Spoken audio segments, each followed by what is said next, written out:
Welcome students. तो ये जो है हम पढ़ चुके हैं, जो टॉपिक आपके पास सामने नजर आ रहा है, तो इसको करते हैं साइड।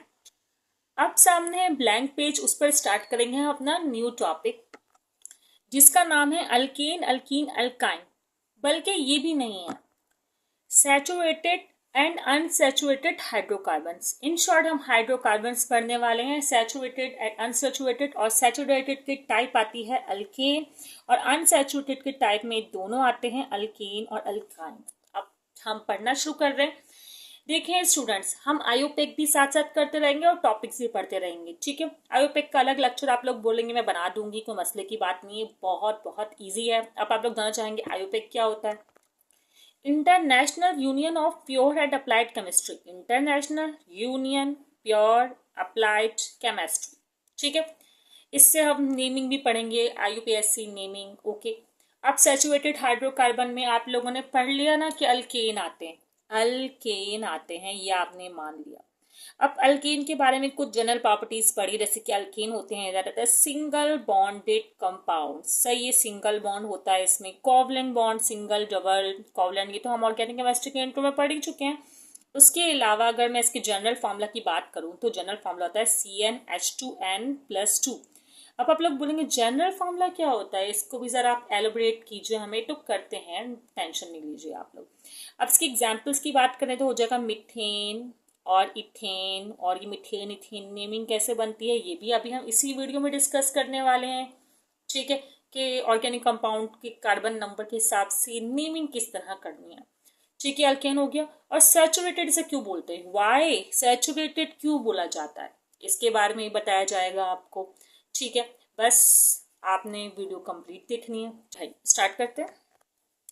स्टूडेंट्स में लिखने लगी तो मुझे आइडिया है कि C2H6 होगा। आप लोग सोचोगे 4 क्यों लिखते हैं, क्योंकि देखिए मैंने यहाँ पर C2H2 C2H4 इस तरह लिखा है। आपको ये बात बता दूं कि ये इसकी एग्जाम्पल्स हैं, और एग्जाम्पल्स आप खुद बना सकते हैं, आपको याद करने की जरूरत नहीं है, इवन नेमिंग तक खुद लिख सकते हैं। इस वीडियो को देखने के बाद आपको अल्कीन, अल्कीन, अल्काइन याद करने की जरूरत बिल्कुल नहीं है, ठीक है। यहाँ में बताया कि सिंगल बॉन्डेड कंपाउंड होते हैं, या डबल बॉन्डेड होते हैं, या ट्रिपल बॉन्डेड होते हैं। अब ये तो आपको बता दिया गया है। अब हम जनरल फार्मूला का यूज भी जो है करना सीख लेते हैं। देखें, अगर मैंने आपको पहले एक चीज जो है वो आपको याद करनी पड़ेगी, सही है, ये आप लोगों के लिए जरूरी है। अब आपको एक पिक्चर नजर आ रही होगी जिसमें कहा गया होगा prefix meth, eth, prop, but, pent, hex, hept, ये सब यूज करने हैं आपको कार्बन नंबर के हिसाब से। अगर कार्बन आइटम 1 है तो आपको मिथ लिखना है, 2 है तो इथ लिखना है, प्रॉप लिखना है, ब्यूट लिखना है। आप ये कैसे होगा, देखिए प्रीफिक्स आपको ये दिए हुए मिथ, इथ, प्रॉप, ब्यूट, पेंट, ये इन तीनों के लिए या बाकी फंक्शनल ग्रुप्स के लिए भी यही है। अब ये सफिक्स बता रही हूँ, सफिक्स क्या होगा, अगर प्रीफिक्स ये है तो सफिक्स होगा एन, इसके लिए एन होगा सफिक्स, ठीक है। इसके लिए अगर सफिक्स की बात करें तो इन होगा, बहुत इजी है भाई, बहुत इजी है, ठीक है। इसके लिए अगर सफिक्स की बात करें तो आइन होगा, ठीक है। मतलब जो लिखा हुआ है एंड का, इसको, इसको एंड इसको आप जो लोग देख रहे होंगे नजर आ रहा होगा, सही है। अब जैसे ये एक है, अब मैंने यहाँ आप देख रहे हैं लिखा हुआ है, अगर एक कार्बन होना तो आपको मिथ लगाना है। अब जस्ट आपको मिथ लिखना है, इसके लिए बता रही हूँ, ठीक है। और मिथ के बाद ये सिंगल बॉन्डेड कंपाउंड है तो एन लगा देना। अच्छा, सिंगल बॉन्डेड कंपाउंड जो है वो कार्बन हाइड्रोजन के बीच में खाली नहीं हो सकता, उसके लिए मिनिमम 2 कार्बन जो है वो रिक्वायर्ड होते हैं डबल बॉन्ड के लिए, सॉरी हाँ। अब डबल बॉन्ड के लिए 2 मिनिमम कार्बन रिक्वायर्ड होंगे, हम उसको जरा स्टडी कर लेते हैं कि किस तरह बनेगा बॉन्ड। मतलब कि कार्बन और कार्बन बॉन्ड में ही 2 बॉन्ड आप शो कर सकते हैं, ठीक है। अब इनके हाइड्रोजन की वैलेंसीज फिल कर ले। लास्ट वीडियो में बताया है कि इसकी 4 वैलेंसी होती है, 2 फिल्ड हो गई हैं तो 2 हाइड्रोजन रिक्वायर्ड हैं। आप कहीं भी लगाएं, कैसे भी लगाएं, ठीक है। जैसे मैं एक यहाँ लगा देती हूँ, ठीक है, और यहाँ लगा दें, ऊपर लगा दें, इससे कोई फर्क नहीं पड़ता। अब इसमें डबल बॉन्ड है, वैसे तो यहाँ से पता चल रहा है कि डबल बॉन्ड है, लेकिन यहाँ पता नहीं चल रहा, यहाँ आप फॉर्मूला की बेस पे पता लगा सकते हैं। जैसे फॉर एग्जाम्पल मैंने आपको कहा कि आप ना इथीन बनाएं, तो आप क्या करेंगे कि एन की जगह 2 लिखेंगे, 2 लिखा आपने, यहाँ भी 2 लिखेंगे, 2 एन 2, तो 2 2 4 हो जाएगा। तो देखिए बिल्कुल सेम यही कंपाउंड यही बन गया ना, इथीन, तो डबल बॉन्डेड है। अगर इसी तरह मैं इसकी बात करूँ, इसके लिए चलें 2, चलो 2 कार्बन वाला यूज करते, 2 लिखूंगी मैं, जहां जहां एन है वहां 2, मतलब कि ये हमारा जनरल फॉर्मूला है। इसकी जगह मैंने 2 लिख दिया क्योंकि मैं इथाइन बना रही हूँ, ठीक है। और ये हुआ 2 टू ज़ा 4 और 4 माइनस 2 2।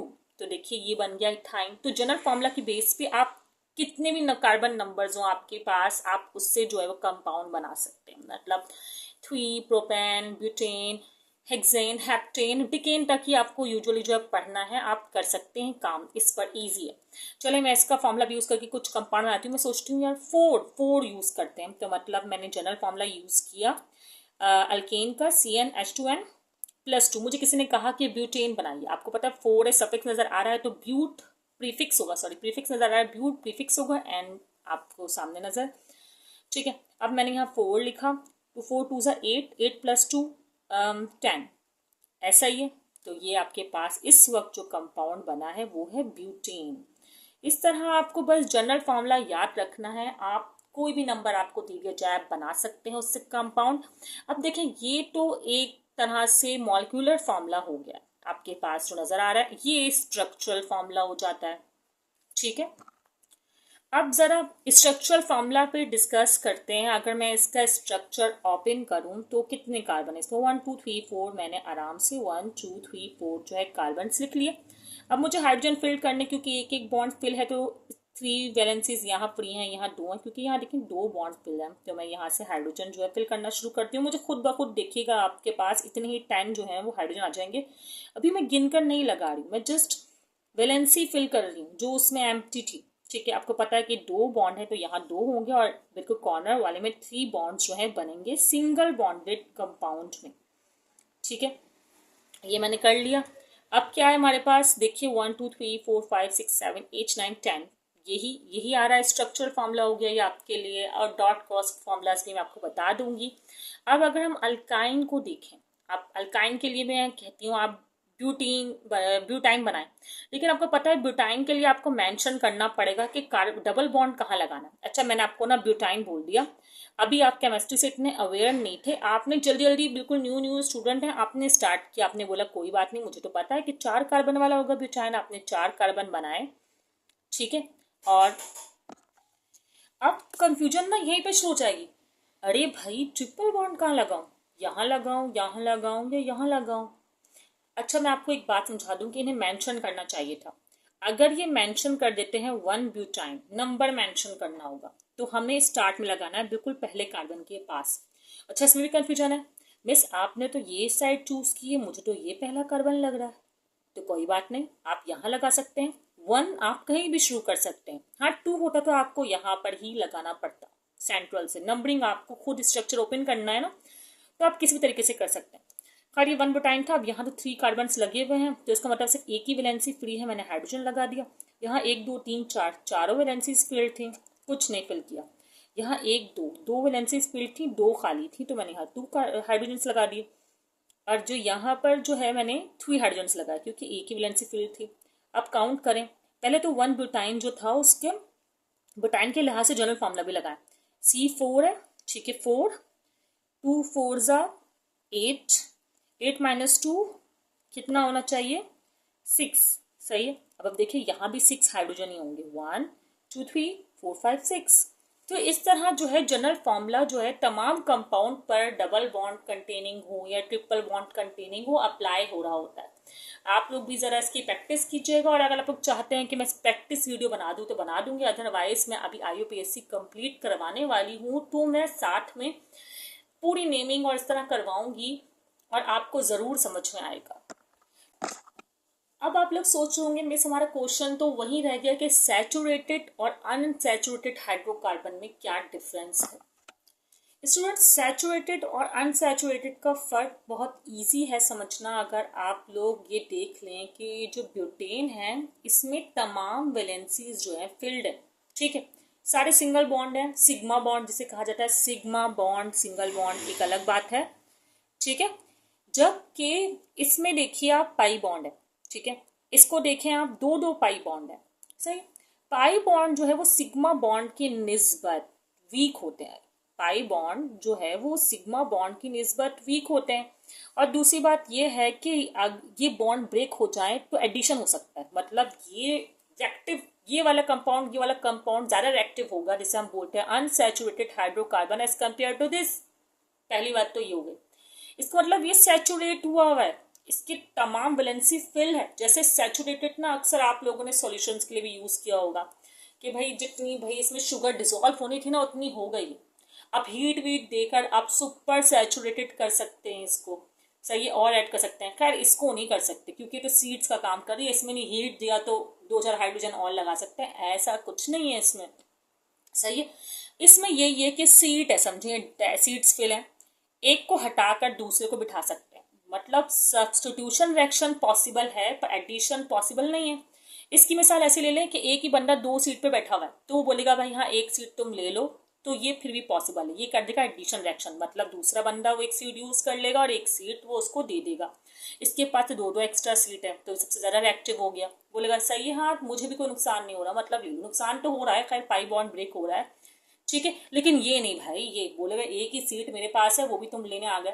खैर सब्स्टिट्यूशन रिएक्शन फिर भी हो जाएंगे, कोई दूसरा बंदा आ गया उससे ज्यादा ताकतवर, बोलेगा भाई हटो खाली करो जगह, सही है मुझे बैठना है, तो बंदा कमजोर वीक क्या करेगा, वो भाई बोलेगा आ जाइए बैठिए कोई एतराज नहीं है हमें, तो वो सब्स्टिट्यूशन रिएक्शन कर देगा। ऐसे कुछ रिएक्शंस हमारे पास है भी अल्केन को लेके, मतलब बहुत ही लेस रिएक्टिव है, ऐसा बहुत ही कम होता है, सही, ह्यूमन बींग्स नहीं है ना वो जो अपनी चलाएंगे, ठीक है। लेकिन हम इसी इन शॉर्ट ये कहना चाहेंगे कि सैचुरेटेड कंपाउंड है जिसमें ऑल वैलेंसीज तक फिल है, सिग्मा बॉन्ड है, नो पाई बॉन्ड। ये अनसैचुरेटेड कंपाउंड है, इसमें पाई बॉन्ड्स अवेलेबल हैं जो कि वीक है, ये एडिशन रिएक्शन इजीली कर सकते हैं, ये रिएक्टिव होते हैं, सही है, मतलब कि ये स्टेबल है और लेस रिएक्टिव, और ये रिएक्टिव है तो less stable, more reactive less stable, ये बात कही जा सकती है। उम्मीद है कि आपको समझ में आ गया होगा सैचुरेटेड एंड सैचुरेटेड का डिफरेंस। अगर आपको चाहिए तो डिफरेंस की मैं कोई अगर मुझे पिक मिल जाती है ना तो मैं उसे यहाँ पे कनेक्ट कर दूंगी, दुआ में याद रखिएगा। Next video next topic. अब मैं एक और बार बताती हूँ, मैंने आपको कहा है ना कि ये रिएक्टिव नहीं होते तो इसलिए इनका एक और नेम बनता है जिसे बोलते हैं पैराफिन्स, लेस रिएक्टिविटी की वजह से। अब इसके लिए मुझे इसका भी एक और नेम बताना पड़ेगा जो कि है ऑलिफिन्स, मैं यहाँ लिख देती हूँ। और ये थोड़े से ग्रीजी नेचर होते हैं, मतलब फील करने में ऑयली टाइप, इस तरह इनका नाम ऑलिफिन्स पड़ा है, इसका नाम लेस रिएक्टिविटी की वजह से पैराफिन्स है। और बाकी एक बात तो आप अच्छे से समझ ही गए हो, जिसके आखिर में सफिक्स इन आया वो अल्कीन है, जिसमें आइन आया वो ब्यूटाइन है, जिसमें एन आया वो मतलब ब्यूटाइन नहीं मतलब अल्काइन है और वो अल्केन है।